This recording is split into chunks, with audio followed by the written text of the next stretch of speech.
Today is our season 2, episode 5 of our Mental Health Impact Series show. And today we're talking about a very important topic to raise awareness and break stigma in our communities, to help each other get to professional help and other supports. Today we're talking about bipolar disorder and mental health stigma that's associated to it. And for this discussion, we have the one and only founder of the Yellow Room, Amran Abdi from Toronto. Hi, Amran, how are you? I'm great. Thank you so much for that introduction. Wow, I'm so happy to be here with Reach Out Together and Aanchal. We've known each other for quite some time, and I'm so glad to finally have this interview. And it's just so exciting. Let's get into it. Absolutely. Thank you, Amran, for being here and sharing your time with our audience on a Friday. If you don't mind me asking, could you introduce yourself professionally to the audience and share a little bit about your journey? What brought you here today? Wow, okay. So, my name is Amran Abdi. I'm a Black Muslim Canadian woman born and raised here in Toronto, the six. I was born and raised here, went to the University of Toronto, studied there. And then while I was studying, I ended up getting sick. And then I was diagnosed with bipolar disorder in 2015. So, most of my diagnosis has been based on a lot of trauma that has happened in my past life. And this trauma ended up the reason why I ended up getting ill with bipolar disorder. And I don't want to go into the trauma, and I'm still healing from it. But what's most important is that everybody goes through their own challenges, and I'm here today to eradicate the stigma about bipolar disorder and what it really means, and is it an illness that you develop when you're older? What does bipolar really mean? And getting into that today. Incredible. Can't wait to dive a little deeper into this topic. Could you share, Amran, just for our audience that doesn't know, what is bipolar disorder? All right. So, bipolar disorder is a mood disorder. So, most people don't even know that bipolar disorder was actually known as depressive disorder in the beginning. So, it was for people who were depressed, people who would come to the hospital who would say they're depressed, they would be diagnosed with this mood disorder. Then it became bipolar disorder, where it was, two types of moods, right? So when a lot of people say, "Oh, that's bipolar," it's not really accurate. Or like when they say that's bipolar weather, that's very stigmatizing because it doesn't mean you flip and flop like in hours or in minutes, right? Yeah. What with bipolar disorder, it actually takes weeks for your mood to change. So you change from an elevated mania, hypomania, which is like high moods, being erratic, being really excited, to these dips of low moods that can last for a few weeks. There's actually a few types of bipolar disorder. There's bipolar type 1. This involves manic episodes. And if you don't know what manic is, it's just being super excited, like, oh my God, nah, nah, nah, and like, out there. And then there's psychosis as well, where you're hallucinating. So it's kind of like having schizophrenia. So some sorts of like schizophrenic is within bipolar, some psychosis. And then that's for type 1. And then type 2 is where a lot of people have, like, more people have type 2 than they do type 1. And this is mania and depression. So you don't really have the psychosis aspect, the hallucination. And then there's the mixed moods. Some people actually go through this constantly, which is the seesaw of like going through depression and mania really quickly. I've actually been diagnosed with type 1.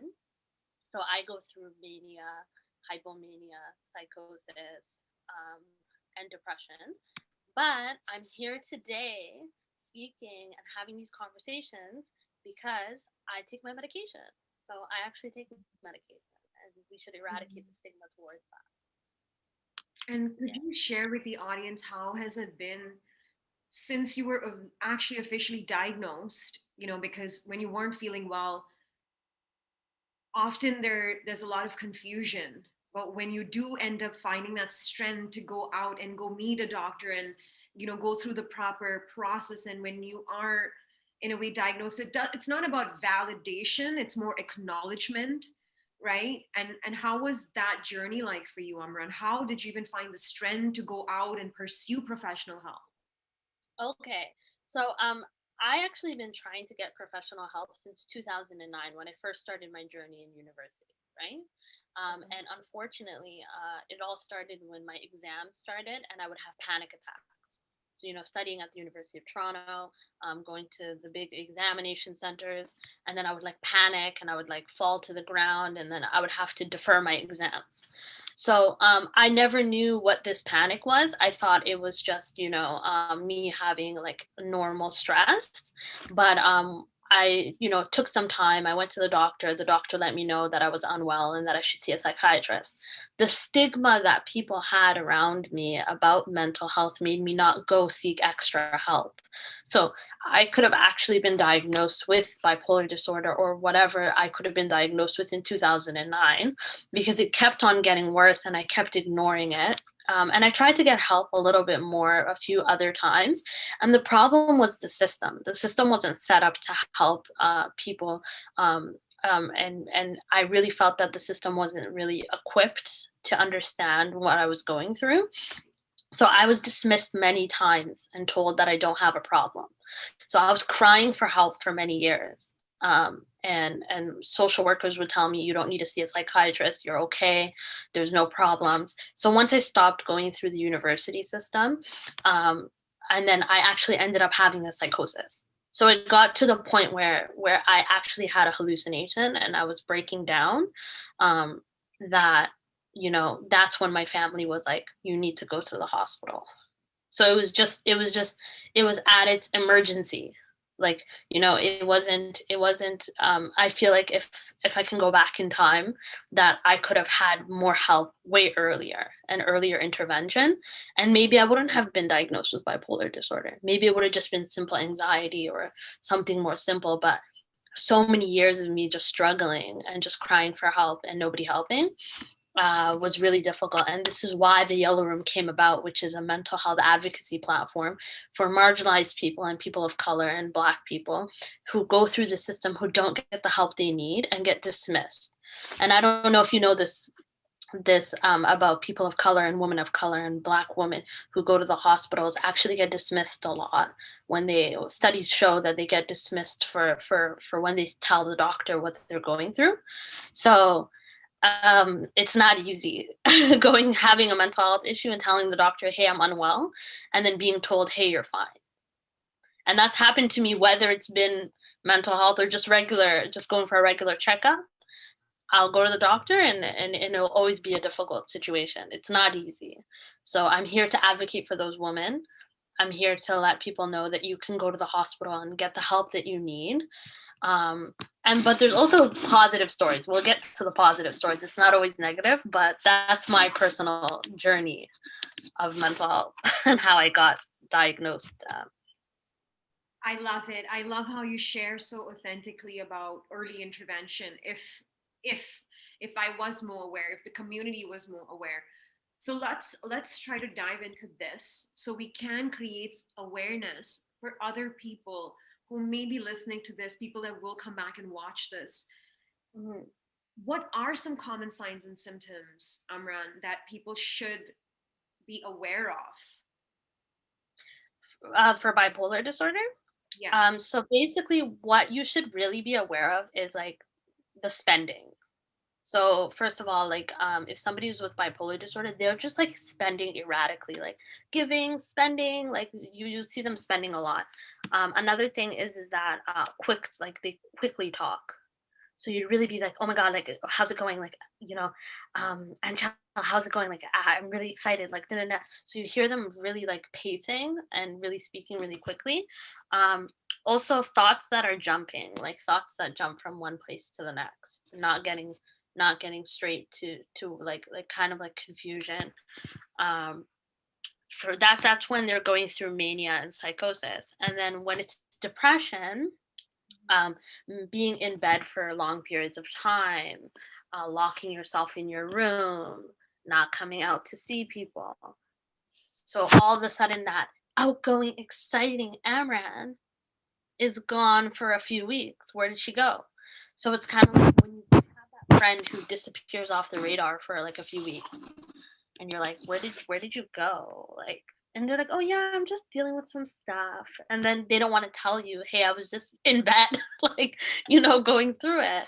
So with the medication, you can mood stabilize, right? And then it stabilizes your mood, and you get to a better place.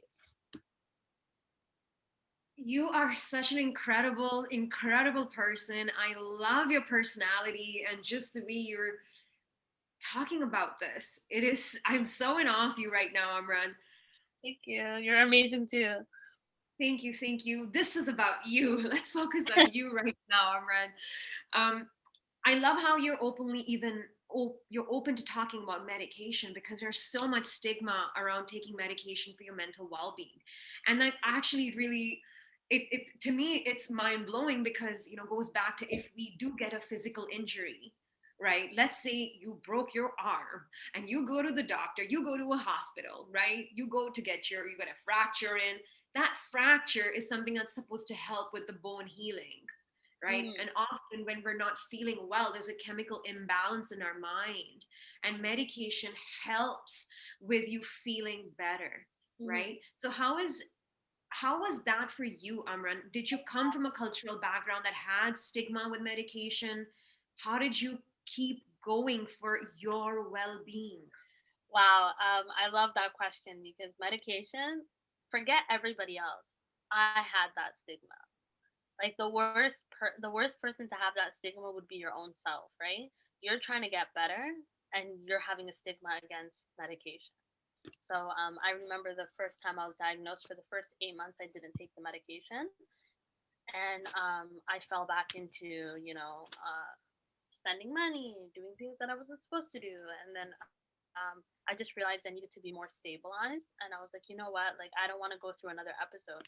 So once I was hospitalized 3 to 4 times in a row, I told myself, you know what, it's time to take this medication. Like what's the problem with me taking this medication? Because I never want to be in a hospital ever again. The hospital system is not cute in terms of, yes, it's needed for everybody to be there, but the treatment in the hospitals, that's a whole nother story. The treatment in the hospitals is not amazing. So I personally didn't want to go to the hospital again. It was a Wait, trauma. did you just say before, Amran, that the hospital experience is not cute? Was Yeah, that what you just said? yes, Okay, not please carry on. I don't think it's meant to be. the hospital experience is Really. not a cute story because I'll get into that a little bit. The reason why I say that is because yes, there are people there to help you and you're there to get help, but the problem is that you're in rooms with a bunch of people who aren't well. So the experiences you have with the patients that are there can be traumatizing. So yeah, like I've experienced some traumatizing experiences, some racial slurs, things like that, where people are unwell, and then you're getting attacked, or people are saying certain things about you, or whatever the case may be. But to get back to your question about medication was, I had the stigma myself, and then finally I got over that stigma. And how I got over it was, again, not wanting to go to the hospital ever again. So I was like, you know what, either you go to the hospital or you take your medication. So I took my medication. My family's pro medication. They think I'm very well with medication, like take your medication, like we really want you on meds. This is what stabilizes you. And right now, where I'm at after 5 years of taking medication, is my journey is, I feel like medication isn't a permanent thing.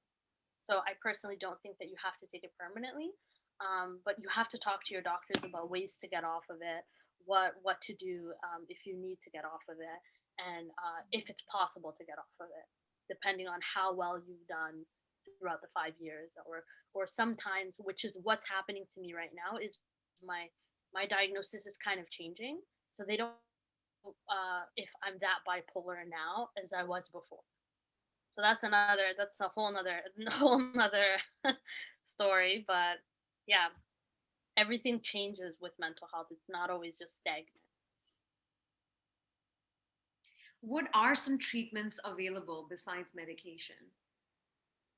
Okay, so um what I personally believe the best treatments that like for bipolar in the times that I never took the medication is taking your vitamins. Really like magnesium is a big one. Like taking your magnesium, taking your vitamin C, your vitamin D's, just like taking all the vitamins that you can, uh, and then also like working out, making sure that you're active. Like, I mean, I used to work out 4 to 5 times a week in university, and that I think is the reason why I didn't fall into psychosis faster. So I was very healthy before I fell into psychosis. So uh, really being healthy, going out to the gym, going dancing, hanging out with friends, talk therapy. Like there's a whole bunch of things you can do, and nutrition is a big one, right? There's a lot of people that I know who connect nutrition with their psychosis. I know this one girl who has this organization, and she has psychosis, but she's also a nutritionist. So she focuses on no medication and just do things through the nutritional way, and it works, right? Food is medication at the same time, and we get this all from plants and trees. so so at the end of the day you can get better. Love it, love it, love it. Such amazing insights.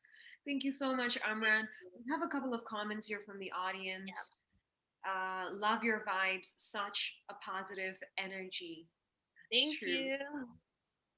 Amran, how would you break the cultural stigma that we all still face?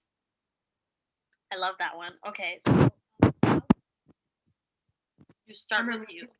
sorry, your Yeah. voice just got cut off. Could you repeat that again?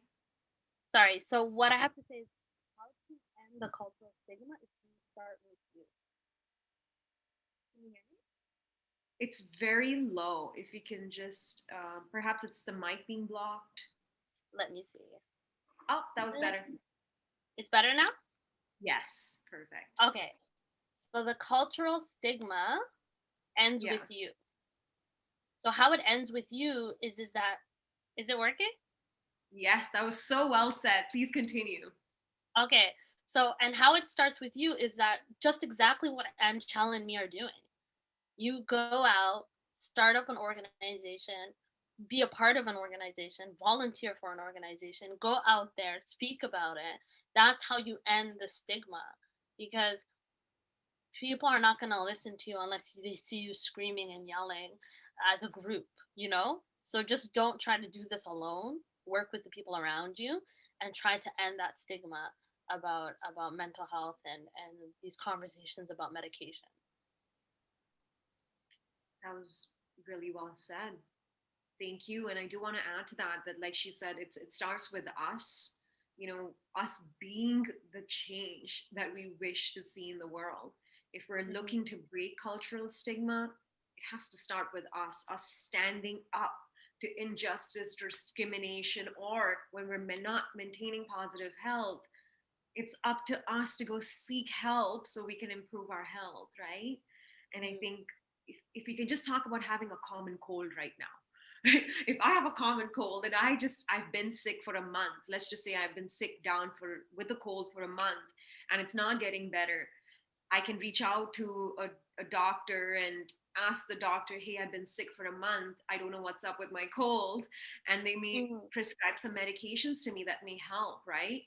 And as I start to feel better, I get off these medications while I continue to take care of myself.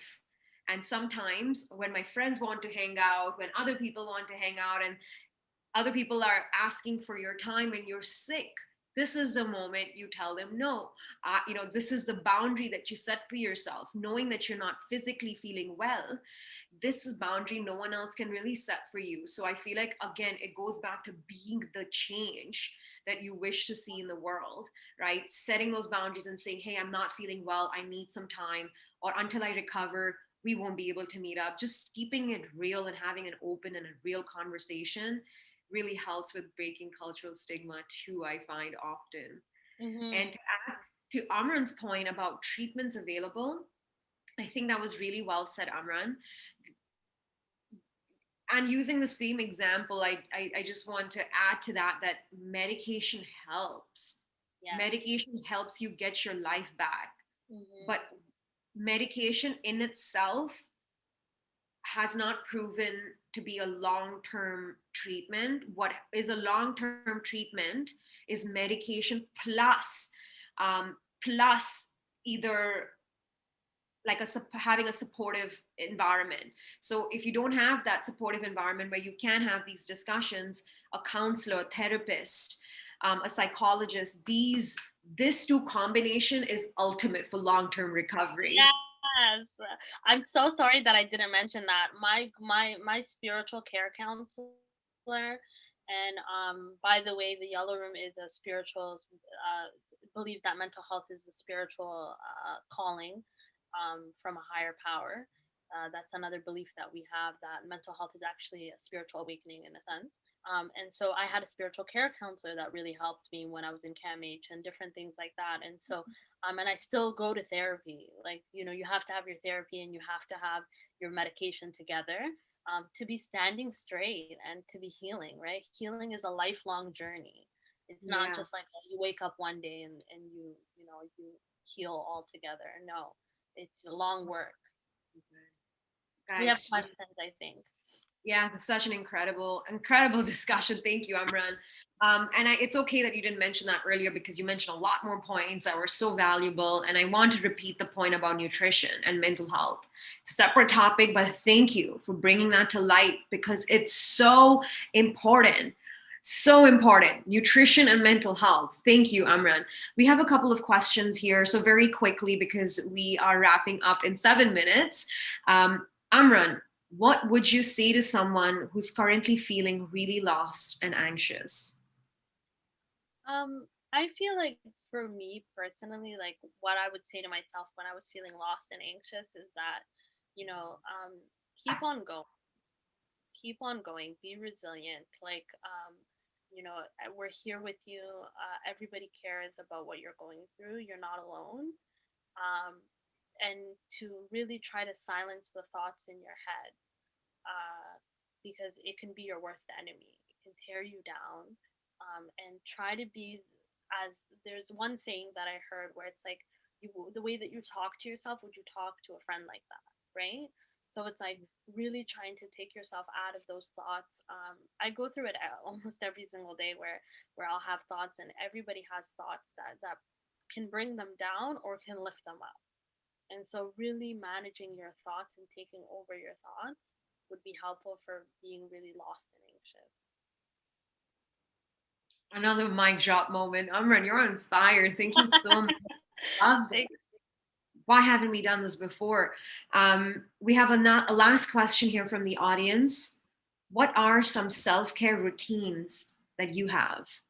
Okay, let's get into it.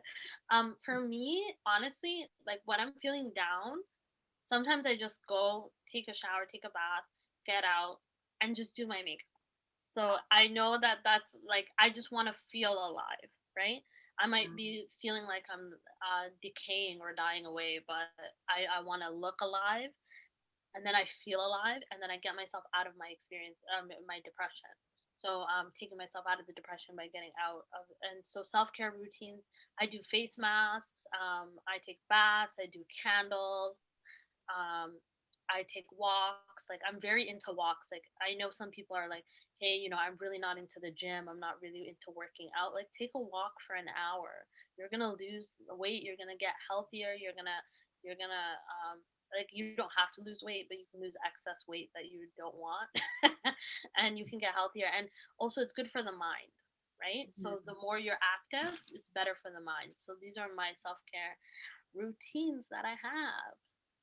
And it's so doable, it's so real, and that's what I love about you. Our discussions are always so authentic. We always tend to keep it real, which is why I believe that even though we haven't per se worked together in a lot of different projects, the one time that we did, I truly believe that we had a connection there because our interaction was so honest and so genuine. And so I'm really, really happy that you were able to share some of your time with our audience and keep it so real and honest, Amran.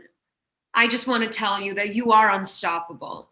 A person like you who's going through challenges is acknowledging that and is still pursuing help to feel better. Person like you is unstoppable. I am sorry that you're going through or you weren't feeling well at some point, but I'm also in awe of your strength. And I want you to know that Reach Out Together Foundation is right here. We're with you. We're with your organization. And if there's any capacity that ROT, our foundation, can help support your vision, please reach out to the team. We're all for mental health advocacy. We believe we're in this together. Actually, having said that, Amran, this, oh, right here, I'm actually wearing the shirt. This is our logo. Yeah, do you know what this stands for? I think it was sign language for togetherness, right? Yeah. I remember. Yeah, Oh together. my I God, love I it. love it. You know what you're going to get, Amran? You're going to get a copy of my book called Oh Success Strategy. Compliment you just because you got that. So we're going to meet up in person, or I'm going to send it to you via mail, but we're going to make this happen. Yeah. So yes, just to elaborate more on that, this right here is our logo at Reach Out Together Foundation. It's sign language for together. Together. And here at Reach Out Together, we want to heal the world together, community by community, conversation by conversation. And I really believe we did that here today, Amran, with your support and you being here. We held an open conversation, we addressed some questions, we tackled stigma and how we can overcome stigma, how we can recover, and how we can go seek treatments that are here to help us continue to live a good life, a peaceful life. Mhm. So you are the change that the world needs. Thank you, and you are too. I love it. This is so exciting. This is so exciting. We're going to have to bring you back, Amran, because 30 minutes just does not do It's justice to this. not. 30 minutes doesn't do justice. But we really appreciate you being here. This is a wrap of our season two's episode 5. And next week, we're back again on a Friday to continue this conversation and continue to break cultural stigma across the world. So I hope you're able to reach out together to continue to better our mental health. Thank you, everybody. Thanks, Amran. All right. Thank you.